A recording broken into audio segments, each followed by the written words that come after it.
talk about an identity crisis, well, this is not our culture cues. It's actually a part two extension on our Architecture of Change identity episode. And yes, it's all about us. Hi, everyone. Welcome back to our extension of our existential identity crisis. In this Culture Cues episode, Stephanie and I are still standing in a mirror, and we're going to talk more about our personality tests. We took three corporate business work-related personality tests. Stephanie, you want to tell us more about them?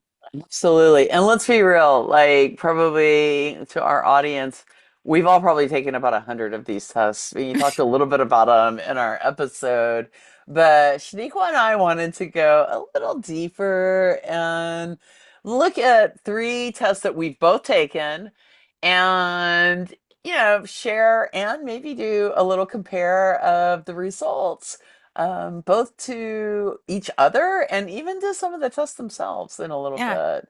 So, of course, because I have created a persona test, a personality type test, we included that. And we're going to share, and that is the corporate persona archetype test. yes. And yeah, and I so, will say, Stephanie, out of yes. all of the assessments that I've taken from BuzzFeed, Harry Potter houses to Myers-Briggs, I really enjoyed your questions, how you framed them, and the responses that you gave. So I'm really excited to talk about the corporate persona archetype. Thank you. Well, why don't we start with just you sharing what your results are and what you thought about them? Okay. So do you mind if I share like the top, then the bottom, and we can talk about the in between? Yeah. All right. Yeah, absolutely. So I rate it high on the entrepreneur at 31%, and my lowest was 3% big boss. And sandwich in between was networker, creativity analyzer, and somewhere before the big boss was the office parent. And I felt that the entrepreneur, like, especially when I took the test, right? Like that's where I think it was like right after we met, we started our podcast venture, our partnership together. I Hmm. was starting Elevated TA, so entrepreneur networking was very important to me, and it still is as I continue my business. Um, but I do think the entrepreneur, how I show up, is how I showed up even when I was working full time for an organization. I do enjoy autonomy. I enjoy um, sharing big ideas, thinking of innovative ways to solve mundane problems or provide innovative solutions. And I enjoy a challenge. I enjoy the novelty. So the entrepreneur rating high on that was accurate in my opinion. And the big boss energy, I felt like, dang, I was hoping I could be a girl boss, but honestly, sometimes I don't care about like what the big boss energy requires. Like ensuring that someone else does their work doesn't bother me because I'm focused on what I have going on. And I don't care for a hierarchy. It's more of I don't know. I look at I'm more relate to King Arthur and the Arthur and the Round Table, you know? That's how my leadership style is. I could share it. We all have equal ownership. More of a collaborative, engaged leader in that Hmm. way. Like, it's interesting because the big boss energy and the entrepreneur energy, they both have certain qualities that are very, very similar. They're both visionary. They both know how to sort of like gain consensus around an idea. Hmm. Like that's something that they both, but the real key distinction between the big boss and the entrepreneur has a lot to do with how they deal with ambiguity and chaos. Big bosses tend to, they're more data driven, they're more structure organized, like you were describing hierarchy, organizational driven.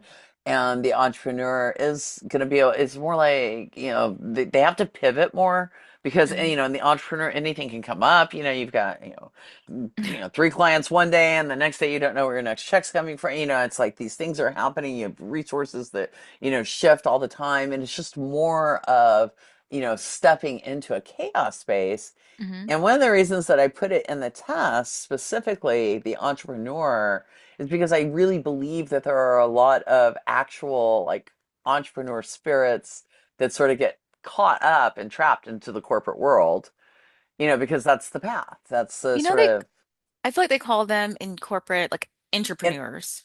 they do when that happens, and I do. So I ultimately have like 40 persona types, but the test only tests for six. Oh. And the entrepreneur that like goes into the corporate space and stays there, like Uh-huh. doesn't actually leave it. I in my persona type, I call it the internal innovator, which is the entrepreneur, right? But The it's the internal internal. innovator. Yeah, and so it is that's because that's ultimately what they become, right? They become that Yeah. innovator, the problem solver that everybody's kind of going to like look forward within a contained space. And sometimes the entrepreneur is sort of like at that like central point where they do need a little bit of that structure, and Hmm. so they get that foundation from, but the ones that break free and just go out there and do their thing, they're really expressing, really leaning into the energy, right? Like, Yeah. Well, what energy were you leaning into on your own it's a personal conf- archetype assessment? I'll be honest with you. I was both completely surprised and also 100% not surprised. And then like warm in my soul and spirit when I got my own test results for my so to a degree of 44%, I show up as the creative. And it's substantial, and it doesn't surprise me at all. It's how I have shown up everywhere in the world in my life. My lowest is the analyzer, and it only slightly edges out the big boss, Hmm. which is What a was the percentage of surprise. both? The percentage is 3% for the analyzer and 4.7% for the big boss. Hmm. So they're both extremely like I probably answered one analyzer question where I was like, yeah, okay, data matters, and then like one, like maybe one or two big boss questions, Yeah. and so it's like ultimately for me, it's interesting because I think that a, a lot of people, even though everybody like perceives that I'm a creative person, I do. I get the feedback through my whole life. I'm a creative Hmm. person, and that's not something that's hard to get feedback on. But in corporate spaces, even my friends, when I was first developing the test and taking it, and I'm like, yeah, I scored really low on the big boss, and like nobody believes me. They're like, what? No, like you're total big boss, and I'm like, kind of to your point, like, no, I kind of don't care. Like, I don't that it doesn't, that aspect of business doesn't drive me. That's not my driving force. Hmm. Do I you do think score that, higher oh, on I'm the sorry. entre oh no, it's okay. I do score higher on the entrepreneur, so I do have that like visionary element also, but not as high as you. I am way high up on the creative, and then everything else for me is sort of like out of balance. For for me, my creative is like with my analyzer. So, I mean, I enjoy data, but there's other things that, I like to move quickly. So I think that's what you and I both like have, like creativity. I feel that you're inspired and you act, you bring to life, you show, you express. And I think if we're dilly-dallying we too much, you can't get it out there. So I think that's why we work well together. We both Very understand that much. data, it matters, and someone out there will help us, like our um what is that? We use vidIQ. Thank you. Thank you for I helping us think with that that. that's something that surprises me because while I score low, the thing about the test itself, and it's not really intended to define you. For example, it's Hmm. not meant to say, "Oh, Shaniqua, you're an entrepreneur analyzer and you can't be a big boss." It's really you defining yourself and saying, "This is sort of the energy I feel most comfortable expressing Hmm. in this particular environment," right? Because it is the corporate persona archetype test. And here's the truth about the test. Almost 3,000 people have taken it. And of the 3,000 people that have taken it, 78 people have showed up as the creative. 3.4%. That has stayed true for the entire Oh, time it's wow. been out there. Like, it is not a welcome energy in corporate spaces. That is really what I've taken from that. it's not a welcome energy. So I think there's a lot of people get really upset when they score so low on creative and they're like, I am so creative. And I'm like, yeah, but are you expressing that like comfortability with chaos, for example? Are you okay expressing your emotions about something, giving and Hmm. receiving feedback, doing these things that are like sort of in this space? We're not talking about are you artistic? You can, Right. this is not what this is about. And that I Our think is something that throws people off. our guest, Melinda Rothaus, in season one, she mentioned how it as early as our edu formative years in education, we breed out creativity. And I think that's by design with our education, our public education system, so that way you become a good worker. And I would say to everyone who scored lower than they wanted on creativity, do not be hard on yourself. It's It's by design that we show up that way at work, and we this is can bring that to light. absolutely, it's energy there for you to tap in. As a matter of fact, it's like one of those things to get excited about. It's like, oh my God, look at us, what yet to be discovered. And you brought up Right. Melinda, and because she shared it already on one of our shows, she scored very high on creative. She has a PhD in creativity, and that was her highest score, and Big Boss was her lowest. So it really like, and she shows up in corporate spaces as a creative thinker, as a creative innovator, with that intention of like helping other people do the same thing. So it makes perfect sense that she's really comfortable expressing that energy, Yeah, right? It just is of one of those course. things. And as well as I do, it's like even though all day long I'll be like, hey, y'all, I don't care about data and please fact check everything. But you know that I actually am all over spreadsheets and I Hmm. really do care about, I can be very analytical in the analyzer element, even though I don't like show up with that energy. I use that energy in order to allow myself to be really creative. Otherwise, I would be very out of balance. So Hmm. it is kind of interesting in what we project, we still can tap into all of it. Hmm. Yeah, I think I agree with what you're saying. It's not definitive of who you are. And I don't know if you mentioned this, but it sounds like from what I recall, you based your persona archetype test or it was inspired by Jungian's narrative psychology. Is that correct? Absolutely. It was 100%. I'm a master Jungian coach, and he really came up with the concepts around persona archetypes and how we sort of attach them to our psyches, how we project our shadow, all of these elements of like what we're hiding or projecting. And so I Hmm. took his concepts and just laid that into the corporate world. Just tried to look at it through that lens of like corporate spaces and how are we showing up in that way. And so, yeah. Well, Thank you for before we mentioning move that. on, yeah, for sure. Before we move on to the strength finders, Clifton Strength Finders, Stephanie, where could our audience take your persona archetype test? It's You can absolutely take it straight from my website, which is Tapas Innovation, TAPAS innovation.com. And if you go to the site, the test is on the homepage. And I really encourage you to check it out because it gives some, I think, some really good insight into both what you're projecting, but also what might trigger you, Mhm. what might throw you off a little bit. So, I yeah. found it fascinating, Stephanie, because it like showed like my preference, how I like to show up and like some shadow archetypes I can, either work on or acknowledge. So I appreciate it again. I just want to like throw out to the audience too that uh Shaniqua is the architect of this season of the architect of change, and girl brought some big boss energy into the show. Okay, so absolutely, It absolutely was, tapping in. Okay. I brought an emergency candle down to my shadow. That's what I did. Beautiful. No, it's just tapping in and letting it flow when you need it, right? That's really what it's all about. So. Thank you.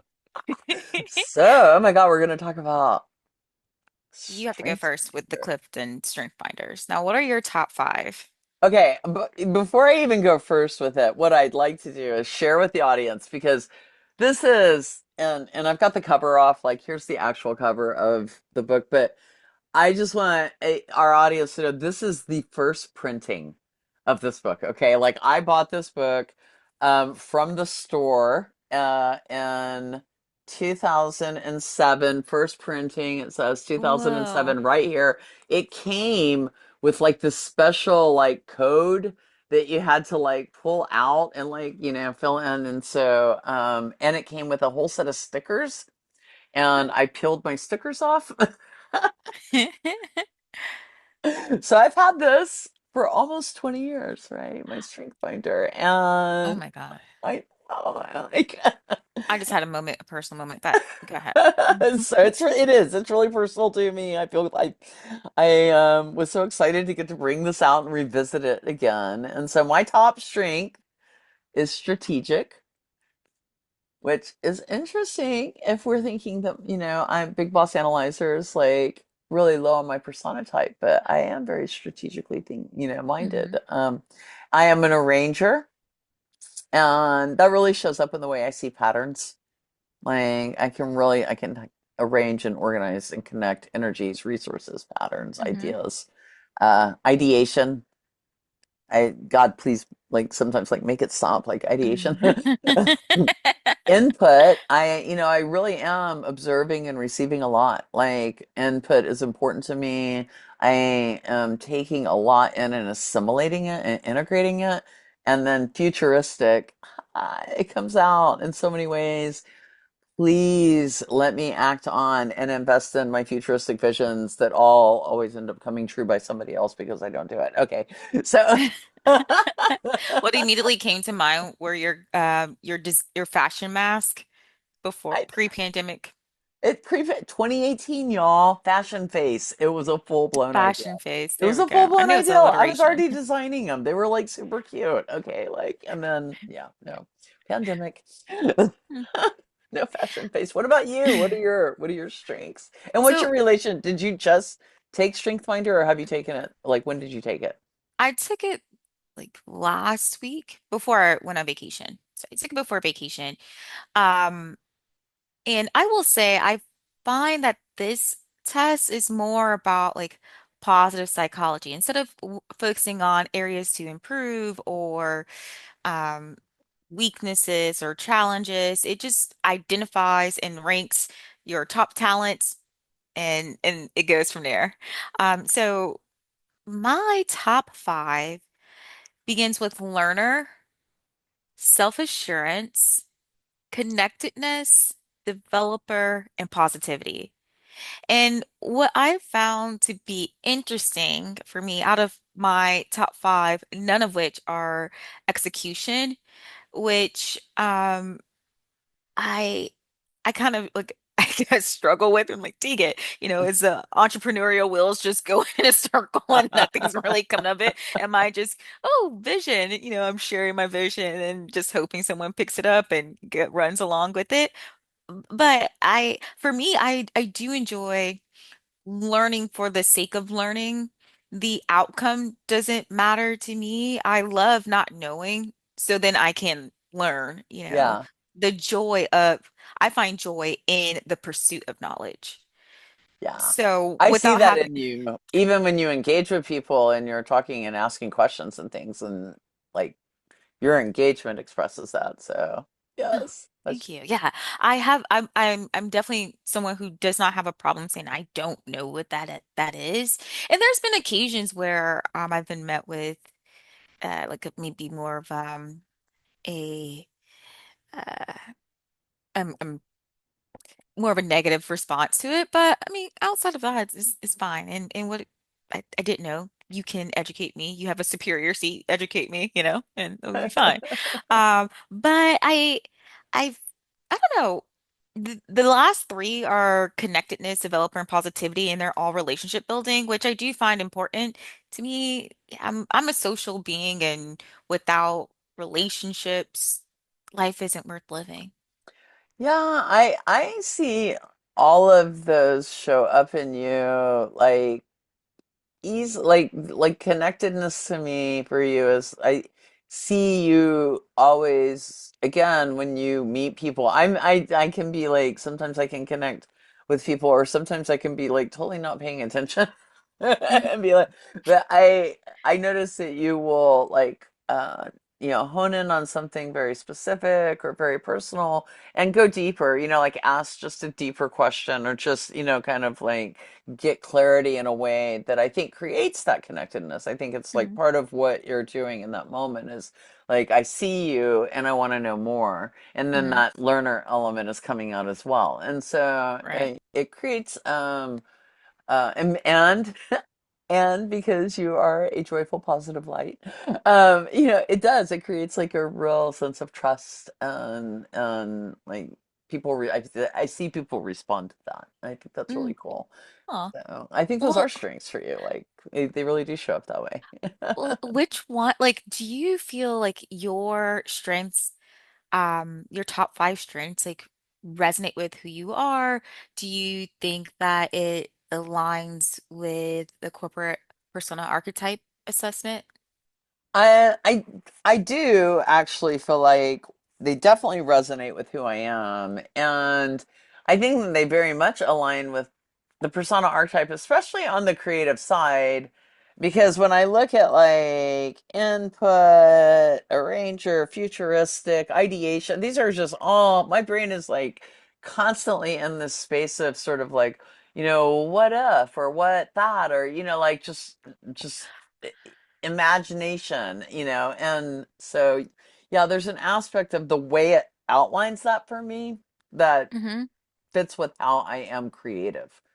Oh, I see that for sure. When we were doing last season, when we produced the generational series, Who loved it?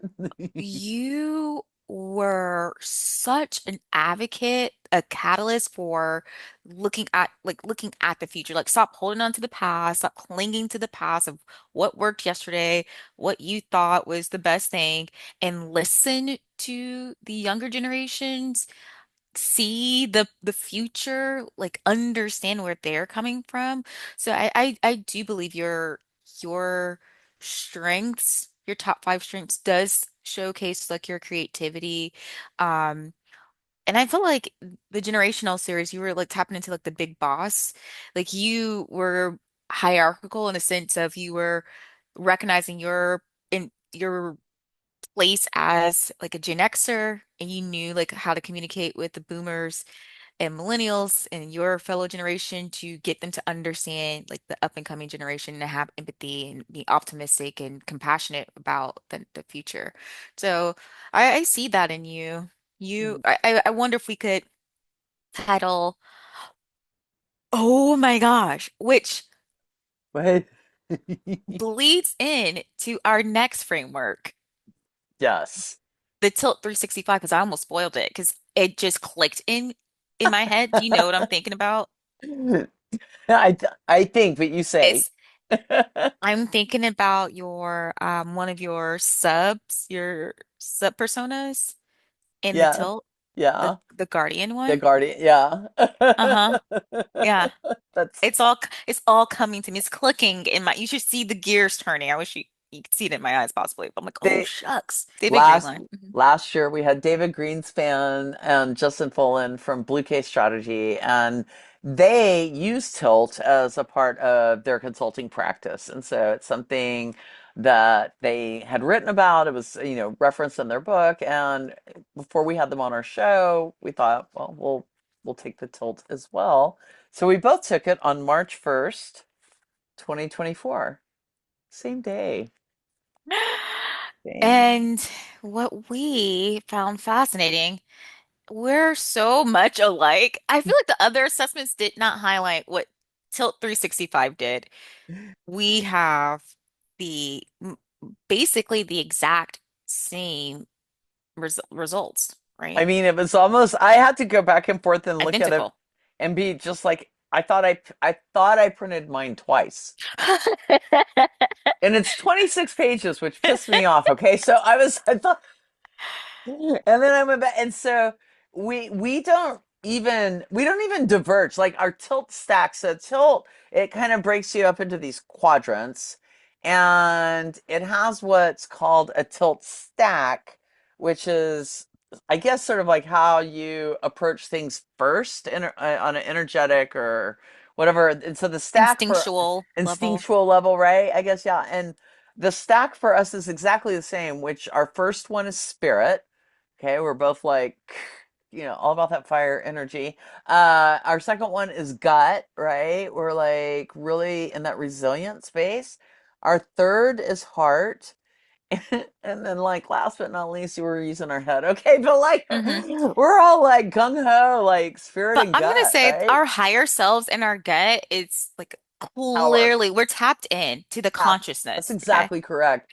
Because the thing with the mind, and this is, I feel this way, it's like it is sort of in that space of spirit. It's like it's the library, it's the catalog cards. It's like where you go to like like sort things out. All the Hmm. other stuff is like crucial, critical, and then this stuff it's available. We have to keep it strong and healthy and good. We want our mind to be in a good place. But in terms of like that energy, yeah, I really love our tilt stack. Well, I would say the more that we learn about, like, as we build our friendship outside of our partnership, we learn more about each other, and I would say it's a no-brainer that we're both resilient. The spirit, like being spirit-led, just knowing our backstories, who we are, and to be where we are today, you have to be resilient. You have to ha be courageous, to be daring and bold, um, So yeah, we I both thought that's pretty cool. we both tilt as impact. I mean, I don't know, audience, if that resonates with y'all at all, but Impact the change catalyst. we are absolutely like, and we want to have impact, and I think both of us like resonated with that. Like I know for me when I saw that, I was like, yeah, that feels right, that impact statement. And so we stay super aligned in the way that we're relating and connecting until we start getting into our sub personas, where we still have alignments, but we start Hmm. to have like some distinctions that I think are Yeah. interesting too. So. Um, We both have a positive outlook, which I think that's cool. And then I think it's the second, the primary sub persona is where we start to see a difference. it is. We're both inventors, Hmm. right? Like tapping into that creativity, that vision. I think we are both very visionary in the way that but then I show up as a guardian and you show up as an explorer. Yeah. And I thought that that was very interesting for us. It's very balancing actually in a very Hmm. particular way. Like, and Yeah. I want to continue my learning, whether it's um exploring the people around me, the cultures, the work, the explore makes sense connecting to the strengths finders and even the corporate persona archetype. How do you is So, my assessment on your strength finders, do you think that it aligns with like what your guardian, like how it is defined or how you define the guardian aspect? I do actually, and I also think it even still goes back into that how I look at that creativity element too. But the Guardian and the way that Tilt looks at it is really about like making sure that things are just, making sure that things are protected, and so for me, I look at that from a very big picture. The way that energy shows up for me is sort of like things don't have to be the way they are just because they've always been the way they are if they're not really serving, that way. And so calling that out, like calling out truth, calling out things that seem unjust, is sort of like a way that I express guardian energy. So the same reason that I might call out like, hey, boomers or Gen X, stop like, calling, coming down on the lower generations. Hmm. So instead, why don't we like actually have a conversation with them or listen or share even, whatever, but just really asking people to like break through biases and be more, you know, I guess that's like the aspect of justness and being fair and creating accountabilities. These are ways that, Yeah. and the thing about that I thought was interesting about these sub personas is the way they described them. They're both of the same type of expression, but yours is the most expansive version of that expression, and mine is the most reserved. And so again, Hmm. that feels very balanced, in that we have this alignment almost. Like I think anytime something is a part of an extreme, they're very, very close to each other. Is that the guardian under courage? Is that because Yeah. I And okay. yeah. Yeah, because um I don't know if yours mentioned this, but in the depth, I guess what I summarized for mine was more about autonomy and just being willing to just steam through like the unknown. Hmm. And I'm curious if being a guardian also you're looking for autonomy, but you're still like looking, you're focusing on like being just um and in protection of others. I'm curious, like what does it actually mean I for you? I think that element of reserved versus expansive, and so like this really for me the guardian aligns with input, Mm-hmm. where I'm like receiving information, I'm looking at patterns, I'm like bringing things in a reserved way, and then making these sort of like observational judgments about it, and again speaking truth. Whereas on the explorer side, it's expansive. It requires you have to go out. You Mm-hmm. have to literally like go out and see, what's out there, and so you're literally putting and but they're kind of in a certain way they're again two sides of one coin in a We're still particular receiving what's out there, but in different ways. different ways, Mm. exactly. And then how we put it back out is Mm-hmm. showing up in different ways, right? Right. It's we are able to like bring all of that into what we do together in very, I think, creative and unique ways, and that is powerful. And then when we go one level deeper, we still have an alignment where we're both scholars. We Mm-hmm. both do we are both learners, and we do both also like to share. We want to enlighten. It's Mm-hmm. our show is from illumination to innovation, and it's not just enlightenment coming from us, but through us, because it's why will bring guests onto our show and talk to other people and explore other ideas that aren't just about who we are, but the world around us and how we relate to that. And but on my side, I show up as humanitarian, and you have the expressive entertainer. Entertainer. How did you feel about that? Like, Well, I would say I was conflicted with it because I when I initially when I hear the word entertainer, I immediately think of like is it really that person? Is it like a social mask? Um, but after like reading through it, I just enjoy making that person the star of the conversation. So as I was reading more into it, I felt that it does resonate with me in the way that I engage with people. If I'm not mistaken, I think the entertainer is like one to many. yeah, I mean, yeah, it's how you one relate to to some, many. one to One to some. some. Oh, you're right. Mm-hmm. One to some. You're correct. Because I'm not like I don't want to go out and entertain like stadiums anymore.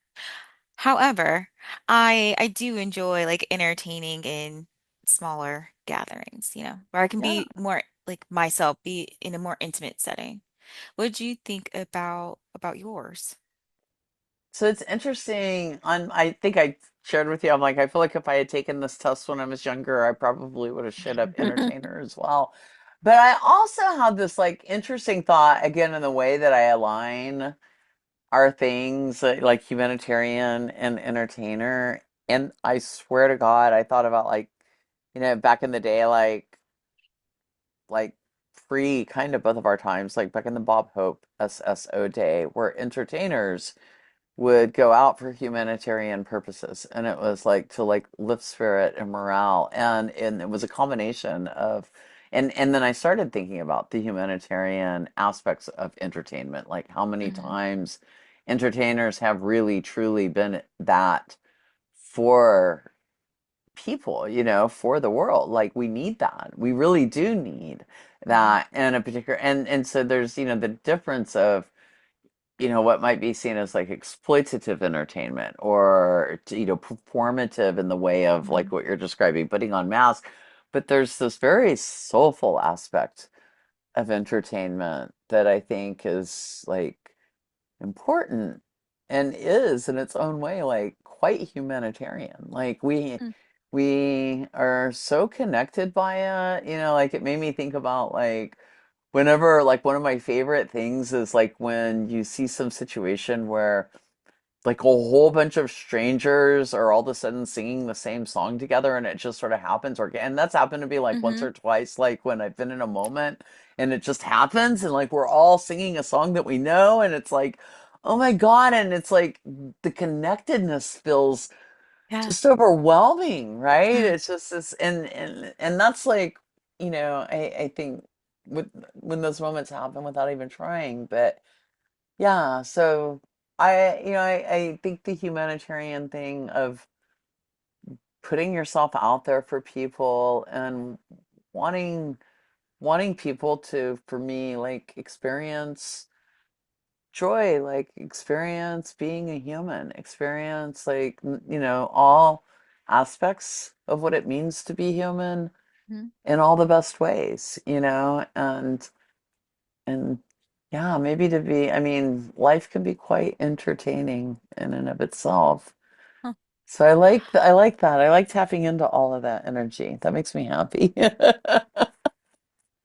I when you brought up the humanitarian, well, the entertainment humanitarian efforts, that still happens today um especially here in the US, and I think I would assume globally. But I think that's why we work well together.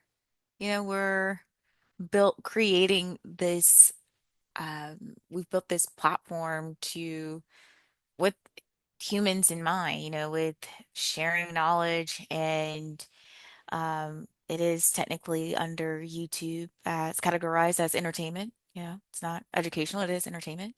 But yeah, I do think that we have a good working relationship. It highlights like how we can show up. And I think it's not fun being mirrors, you know. Our lights have different hues to it. It may be like Absolutely. maybe we could have a green light, but I could be chartreuse, you know. What kind of green would you want to be? Purple. I want to be the purple green, and that works perfectly in this scenario. Yeah. So yeah, that's beautiful that we have a lot of similarities and some underlining differences that complement one another. This has been fun. I can't wait to see what we learn about some of our audience. Y'all, share some personality things with us. Yeah, if you've taken Strength Finders, be sure to take the Corporate Persona Archetype test, and if you've taken the Tilt 365, like share it in the comments. Let And us if you know. want to share your Myers-Briggs or your Colby or your The disc. yeah, there's I mean, we are not we're not prejudiced against any particular tests. If you want to share your BuzzFeed kitty cat tests with us, let us know. Like what Harry Potter? I am always Huff and Puff. Um, I won't tell you mine, but I'm not shy. I am an open book. Okay, that's me, I swear. well, we'll see you all on the other side. See ya. Bye, everybody. Bye.